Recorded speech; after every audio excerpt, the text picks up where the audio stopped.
बहुत मुश्किल काम है हंसना।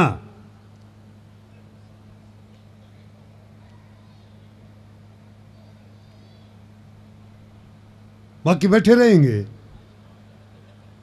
पक्का। नहीं बताऊंगा मैं कौन गए हैं।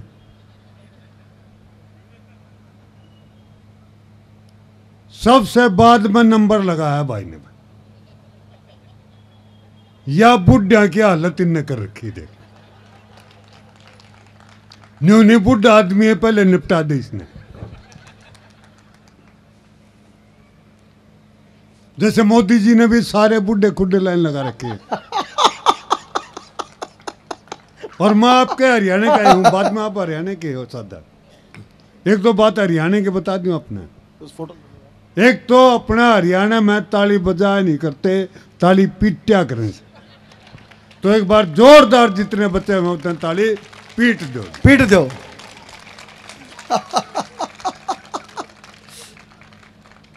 फिर बताऊं बुढ़े की बात, जिन्होंने इतनी दुर्गति कर दी मेरी है।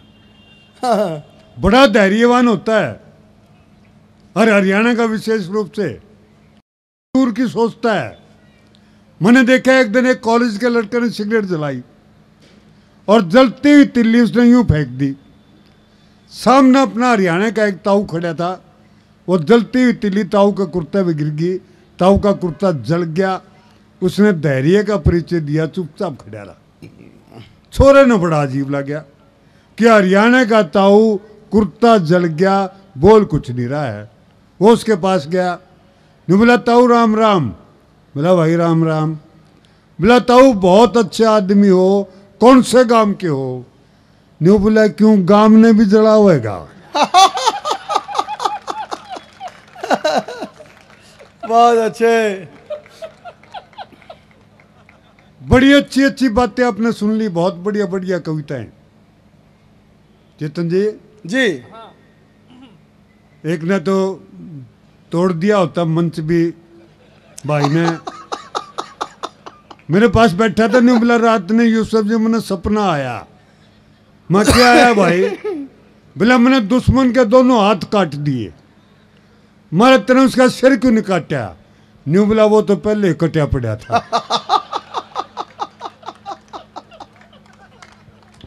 पीट दो एक बार इस पर कहते हैं।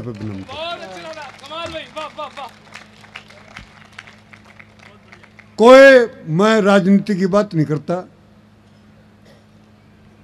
कोई किसी किस्म की ज्ञान की बात नहीं करूंगा। बहुत ज्ञान सुन लिया आपने। ज्यादा ज्ञान जो है ना वो दिमाग में ग्रंथि पैदा कर देता है। इसलिए कोई ज्ञान की बात नहीं, केवल आनंद मौज मस्ती की बात होगी। क्योंकि आज आदमी बहुत प्रेशर में जी रहा है, और प्रेशर से डिप्रेशन में आ गया। और डिप्रेशन किस चीज का है कि खुश कैसे रहें। बन्यू टिंडा सा मुंह बना के बैठे रहोगे टिंडा सा मुंह तो खुशी मिलेगी क्या? कम से कम चेहरा तो ठीक बना लो, हंसता हुआ होना चाहिए चेहरा। हाँ, मैं ये क्या करता हूं, आज देश में दो ही चेहरे हैं। एक तो है फेसबुक का, 80 साल का बुढ़ा मेरे जैसा भी उस पर 35-40 साल का दिखेगा, और बुढ़िया तो 25-30 की दिखेगी। और एक है जी आधार कार्ड का चेहरा,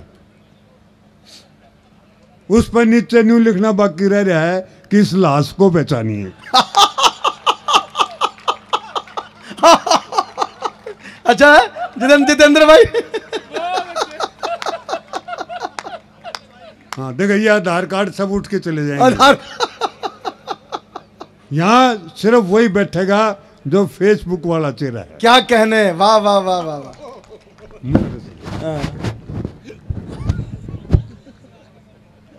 हाँ मैंने बहू बनाओगा ये भी हो।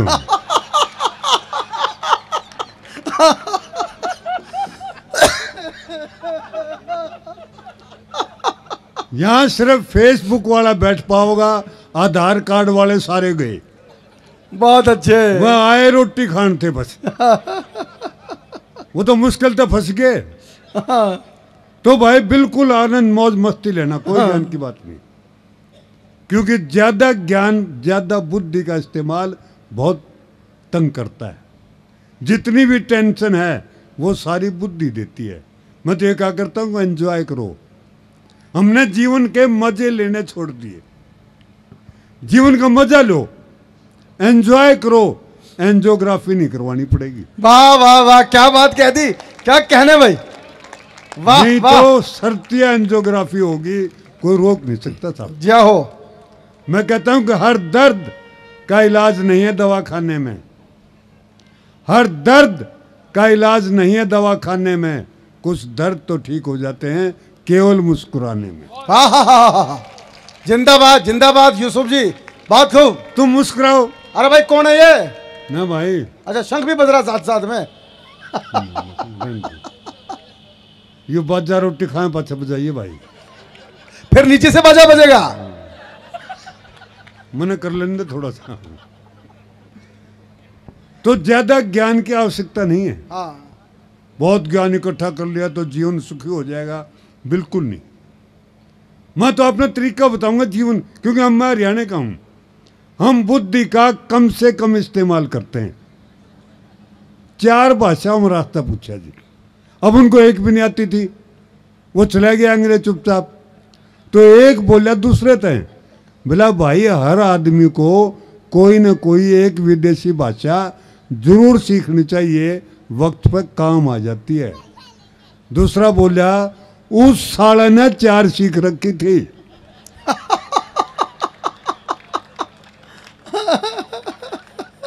आई बिला साले के कोई सी काम नहीं। तो ये ज्यादा ज्ञान इकट्ठा करने से जीवन में काम आने वाला नहीं है। हम तो थोड़े से ही ज्ञान में काम चला लेते हैं जी। देखो मैं बताऊंगा आपने, थोड़े से ज्ञान में, थोड़े से अंग्रेजी में अगला आदमी ने किस तरह काम चला दिया हरियाणा के ने। वो आगे चला गया, उसने फिर रास्ता अंग्रेजी में पूछा। अब अगले का तो यूं भी नहीं पता था हरियाणा वाले को ये साला पूछ के रहा है। फिर भी बताया, 2 शब्द में बता दिया।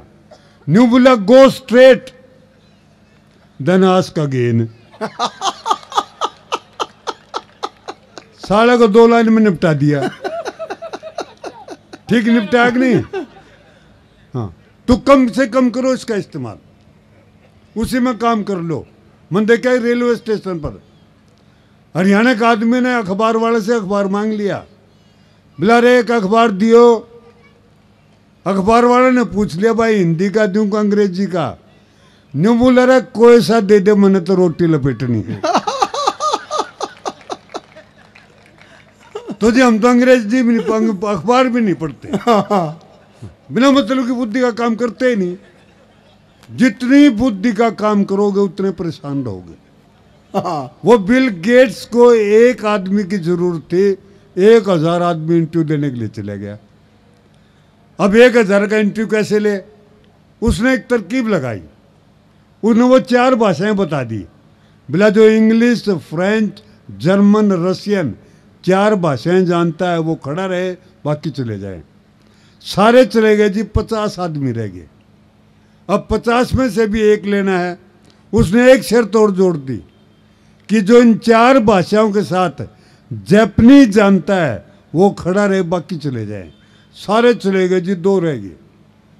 तो एक ने दूसरे से पूछा, बोला रे तू कहाँ का है? न्यू बोला हरियाणा का। बोला तेरे को जापानीज आती है? बोला मन ने तो वो 4 भी नहीं आती जो साला ने पहले पूछी थी। फिर बोला तू खड़ा क्यों है?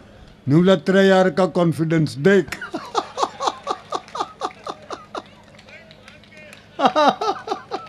एक बार पीट दो फिर ये कॉन्फिडेंस है तो। इसलिए मैं कहता हूं जी कॉन्फिडेंस से जियो, पॉजिटिव सोचो, बुद्धि पर जोर कम से कम दो, बिना मतलब की कोई बात करो ही मत। जितना आसानी से जी सकते हो जियो।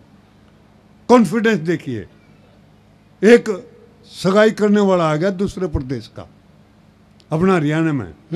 उसने देखा लड़का तुतला रहा था, तो लड़की वाला बोला आपने उसके बाप से, लड़के वाले से, जी आपका लड़का तो तुतलाता है। अब अपना हरियाणा वाला का कॉन्फिडेंस देखो साहब, बोला जी आपका लड़का तो तुतलाता है। वो हरियाणा का बाप बोला छोरे का, बोला जी हमेशा नहीं तुतलाता। बोला और?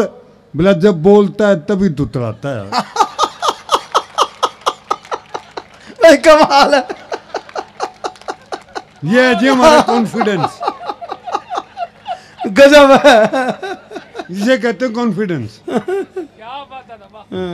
अच्छा, मैं जींद के पास का रहने वाला हूँ जी, और हाँ। बताऊंगा कॉन्फिडेंस की बात। ज्यादा ज्ञान से कुछ नहीं होता। जींद के पास का रहने वाला हूँ मैं। जींद में पहले रियासती राजा हुआ करते थे, पता है ना आपको। एक बार तो था राजा, ये उल्टे सीधे काम करया करते।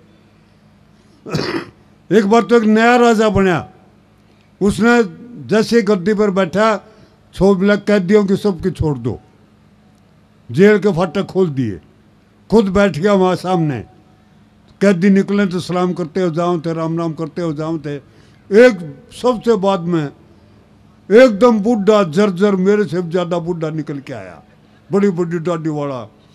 तो राजा ने पूछ लिया, बोला बाबा तुम कब से हो कैद में? उसने बताया, बोला महाराज मैं तो आपके दादे परदादों के टाइम से हूँ। इतनी सुनते हैं आंखें में आंसू आ गए राजा के। न्यू बुला रहे, इसने उल्टा बंद करो, यूं तो हमारे पूर्वजों की निशानी है।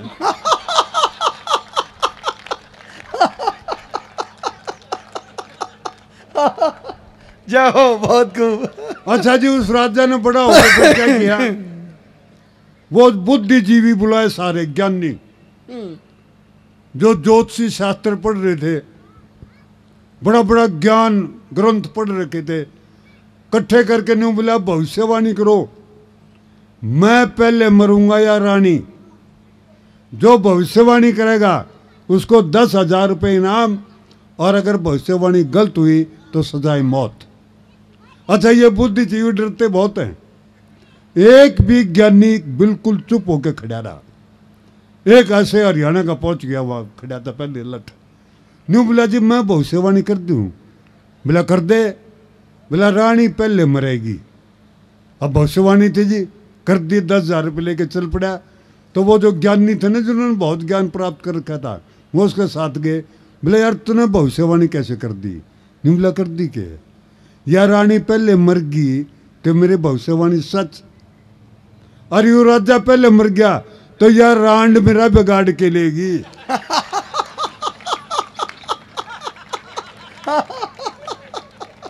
ये कॉन्फिडेंस था जी,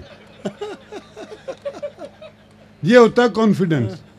तो इससे काम लो, काम का बुद्धिजीवी बने फिर तेरे कोई जरूरत नहीं बुद्धिजीवी की।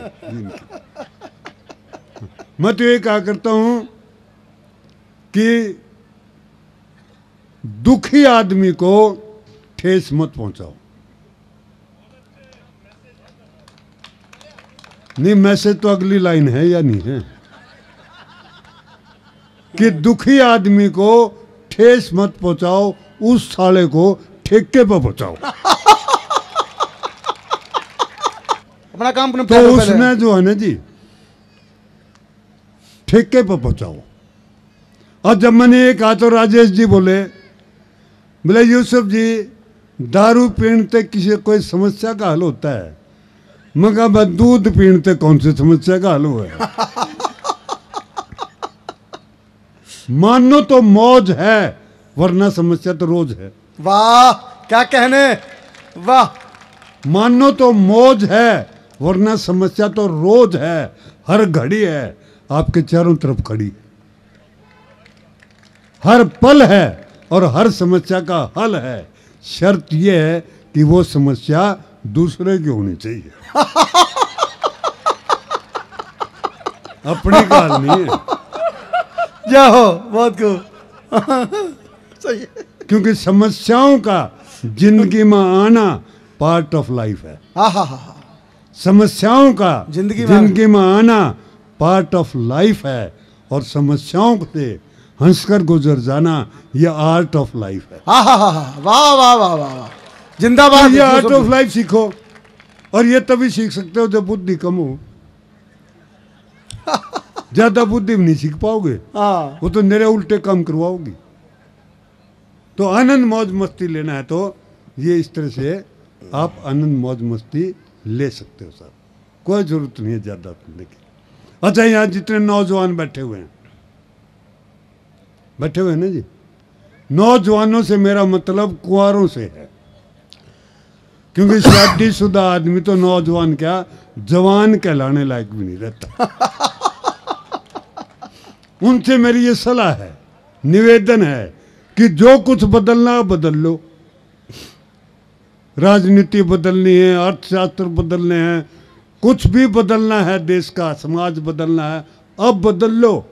शादी के बाद बेटे टीवी का चैनल भी नहीं बदल पाऊंगा। मैं सही कह रहा हूँ जी, मैं अपने घर के बताऊँ आज ये लुगाई के करूँगा बाब्या ने देखेंगे हैं। सारा दिन वो बाबे बैठे रहे संगरे, बताते रहे नई नई बात। एक बता रहा था जो प्राप्त है वो पर्याप्त है, जो प्राप्त है वो पर्याप्त है। इस शिक्षा देने के भी अगले ने 2.5 लाख रुपए लिए थे। ये न सुनते रहे हैं। आज सुबह से वो मेरे वाले घर वाली लग रही थी, मन ने खबर सुननी थी। मैं बोला माँ चैनल बदल दे, वह बोली नहीं बदलूंगी। मैंने भी जोर तक कह दिया मैं देख लूंगा। उसने भी आँख काट दी, न्यू बोली के देख लेगा। मैं कहा यू है चैनल देख लूंगा जो तू देख लिया।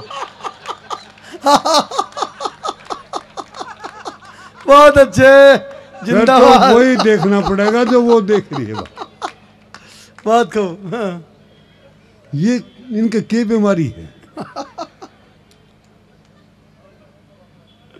और भी कोई नेत्र जी हैं कि कोई रद्दर क्यों रहता रहे? टिकते क्यों नहीं? टिक जाओ भाई, टिक जाओ यार। वो एक हमारा हरियाणा में उनकी बात बताऊं मैं, ये कि इनके वो एक बुढ़े से पूछ लिया बोले आपका लड़का क्या करता है? तो बोला जी डॉक्टर है। बोला बहुत से बातचीत करने से इससे तो नहीं लगता वो डॉक्टर है। न्यू बोला जी लगता तो मेरे के भी कोई नहीं। फिर बोला तो डॉक्टर क्यों बतावे है? बोला जब वो कहीं से आवे है या कहीं जावे है, मैं उसने न्यू पूछ लूँ बेटा कहाँ जा रहा है, तो न्यू कहेगा बाबू तेरे के बीमारी है। तो इनके के बीमारी से न्यू ने समझा। जब से यहाँ आए तब से ये घूमे रहे इनके बीमारी से। बहुत अच्छे लगा, बहुत अच्छे लगा। बहुत अच्छे।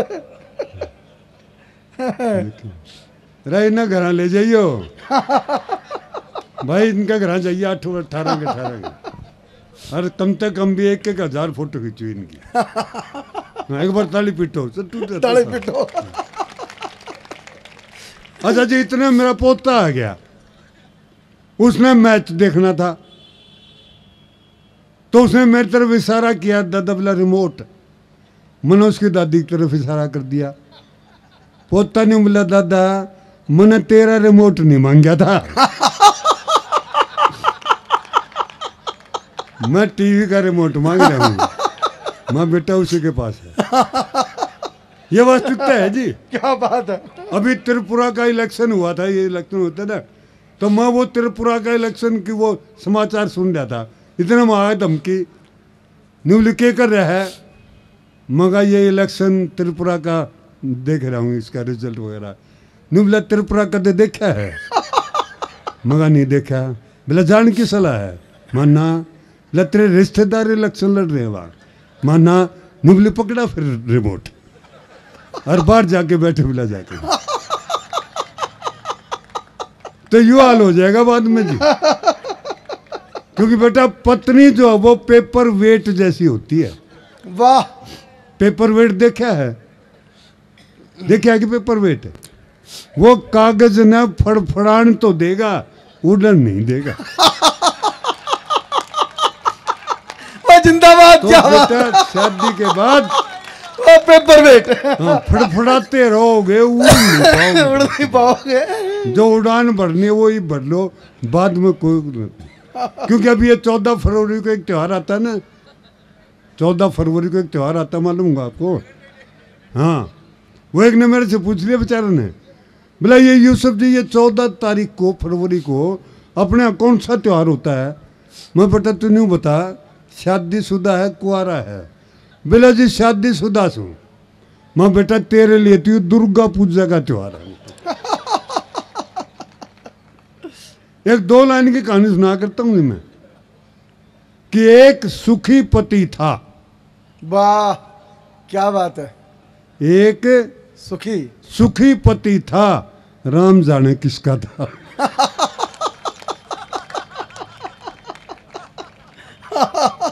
बहुत गड़बड़ हो जाती है जी उसके बाद फिर। एक तो वैज्ञानिक ने शादी करवा ली जी।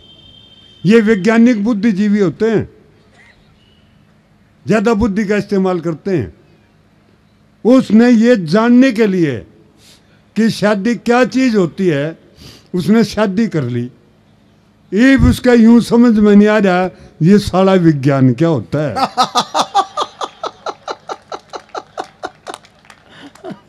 तो आनंद मौज मस्ती से जियो, कोई जरूरत नहीं ज्यादा चिंता करने की, कोई ज्यादा वो नहीं जरूरत है, आराम से जी सकते हो। एक कविता सुना दो बस आखिरी की छुट्टी। एक चलने दे अभी। नहीं। अच्छा चलाओ जी, चलाओ। अच्छा 11 बजाने जैन साहब। तो 11 तो बजेंगे, घड़ी बंद करके दर दो हम तो 11 बजने से रोक कौन सके है। वो घड़ी चलती है, टाइम जाता है, मैं खड़ा रहूं ना खड़ा रहूं, 11 जरूर बजेंगे। अच्छा जी। अच्छा मैं अपने थोड़ा सा बताऊंगा हम हरियाणा के आदमी कैसे आनंद लेते हैं। हमारी तो बोल चाल में बोली में आनंद है जी। वो छोरा गया बाबू ने रोटी खान खातिर बुलाने, अब तो कितना आनंद आता है बोली में। जाके नहीं बोला ओ बाबू तना माँ खान ने बुलावा से। ये आनंद है जी हमारा। बोला ओ बाबू तना माँ खान ने बुलावा से। वो पूछेगा बाबू फिर, बोला और सारे खा लिए? हाँ बोला सारे खा लिए, बस तू रह रहा है। कितने आनंद की भाषा है ऐसा। और आगे देखो रिश्ते हमारे। वही कॉलेज का छोरा छुट्टियों में अपने घर जा रहा था, बैठा था। अच्छा 2-3 आगे बाहर से गांव के, हुक्का पीने की आदत सब ने, और हुक्का हमारे यहाँ ये रिवाज है कि सबसे छोटा चिलम भर के लाया होगा। अब वो छोटा था, कॉलेज में पढ़ता था, हुक्का चिलम भरना नहीं जानता था, ना भरना चाहता था। अब देखा कि वो 2 और 3 आगे चिलम भरनी पड़ेगी, तो उसने क्या करा जी, खाट पर दरी बिछाई और उसके ऊपर बैठ गया। अच्छा कॉलेज का लड़का था, बूट सूट सारी चीज ठीक ठाक पहन रखे थे। उन दोनों 2-3 जो आए थे वो गांव के, उन्होंने सोचा इनका कोई रिश्तेदार होगा, तो अपने आप ही चिलम भर ली, पीन लाग गए। फिर पूछ लिया, बोला बेटा तू इनका रिश्तेदार है? वो छोरा बोला हाँ जी रिश्तेदार हूँ। बोला क्या रिश्ता है? नू बोला मेरी माँ ब्याह रखी हो रे।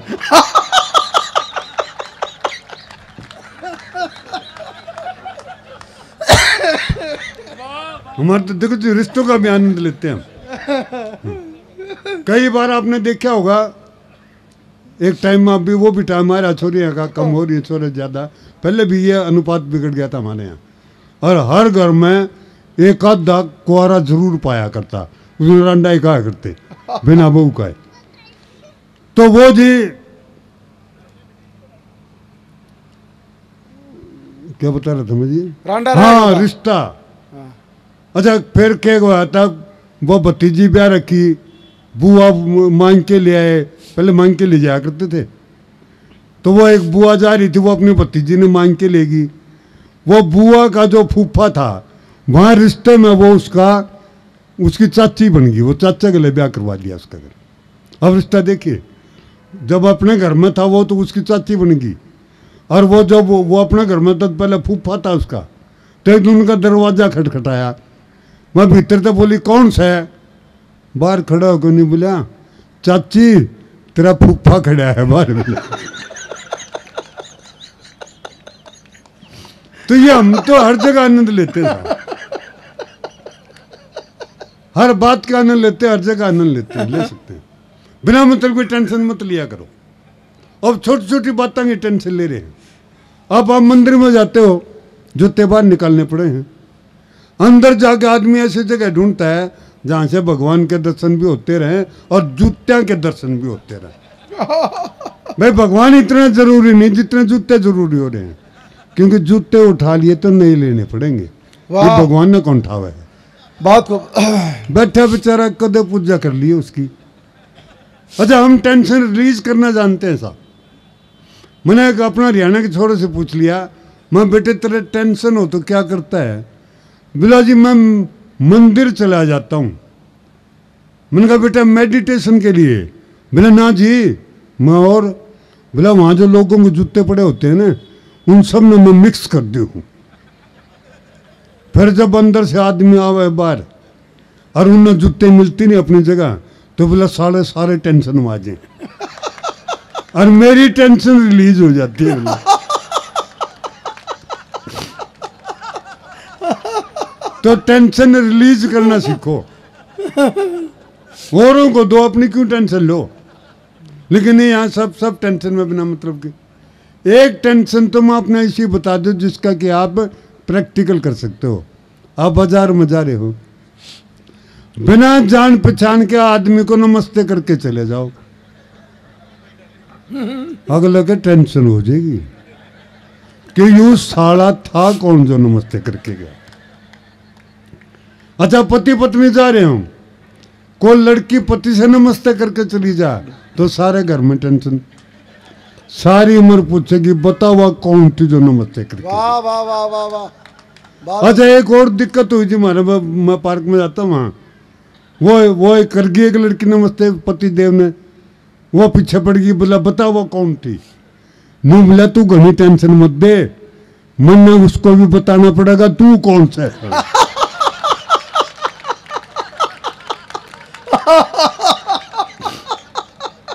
तो आनंद से रहो, कोई जरूरत नहीं टेंशन की। एक बार जोरदार ताली पीट दो, मैं छोटी सी कविता चाहूंगा आपको। बहुत अच्छा। देखो जी, आज आप हंस लिए ठीक है, बुद्धि का प्रयोग मत करना आगे से। आज जो हमारी संस्कृति इतनी गिर गई है, जगह जगह बच्चों के साथ क्या कांड हो रहा है। चेतन जी मैं हाँ कोशिश करूंगा, कोशिश करें कि किस तरह से संस्कृति में एक तो मैं ये बताया, सबसे पहले हम आत्मा की बात करेंगे, जबकि पहला शरीर है, फिर मन है, फिर आत्मा है। पहले शरीर ही शांत नहीं मारा, पहले शरीर शांत करो, फिर मन शांत होगा, फिर कहीं आत्मा का नंबर होगा। लेकिन हम सबसे पहले आत्मा के ऊपर खड़े हो जाए जाके। और एक है पंडित जी ने देखे ना उन्होंने, जब बच्चा पैदा हुआ तो पंडित जी ने उसके देखे और देखते नहीं बोला बहुत बड़ा आदमी बनेगा बच्चा, बोला बहुत बड़ा नेता बन सके है, बहुत बड़ा आदमी बनेगा। वो बच्चे ने घर वाले ने पूछ लिया, बोला पंडित जी इसमें ऐसी क्या खास बात है? नहीं बोला इस बच्चे में आत्मा नहीं है। नहीं समझ में आई?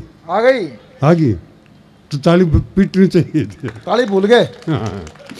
तो मैं वो कहता हूँ जी, क्या स्थिति हमारी हो गई है कि मैं एक जिंदा लाश हूं, मैं एक जिंदा लाश हूं, क्योंकि आत्मा से मैं मर चुका हूं। वाह। मैं एक जिंदा लाश हूं, क्योंकि आत्मा से मैं मर चुका हूं। आप मानो या ना मानो, मैं अपनी आत्मा का दाह संस्कार भी कर चुका हूं। हा वाह। कल रात हमारे पड़ोस में एक बहू जला दी, इस कांड ने पूरी धरती हिला दी, पर मैं तो धरती पर बोझ हूं, क्योंकि मैं अपनी संवेदनाओं को भी गिरवी धर चुका हूं। आप मानो या ना मानो, मैं अपनी संवेदनाओं का भी संस्कार, दाह संस्कार कर चुका हूं। क्या बात है, वाह। परसों एक नाबालिग कन्या के साथ किया गया बलात्कार, बेचारी बेबस ने मदद के लिए की पुकार, लेकिन मैं तो मान चुका था अपना हार, क्योंकि मैं बलात्कारियों से भी डर चुका हूं वाह वाह और अपनी मदद की भावना का भी दाह संस्कार कर चुका हूं। वाह। सरेआम एक गुंडे ने बेकसूर की ले ली जान।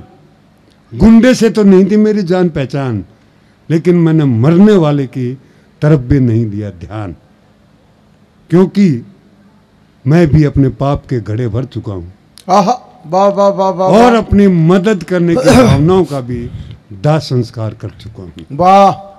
आज कोई नहीं देखता, शादी हो, बारात हो, वारदात हो, कोई नहीं देखता अपनी खिड़की खोलकर, कोई नहीं राजी है एक दूसरे से बोलकर, सभी रहते हैं गुम दमाकर अपनी दुम, फिर भी कहते हो तुम कि हम जी रहे हैं, जीवन का रस पी रहे हैं।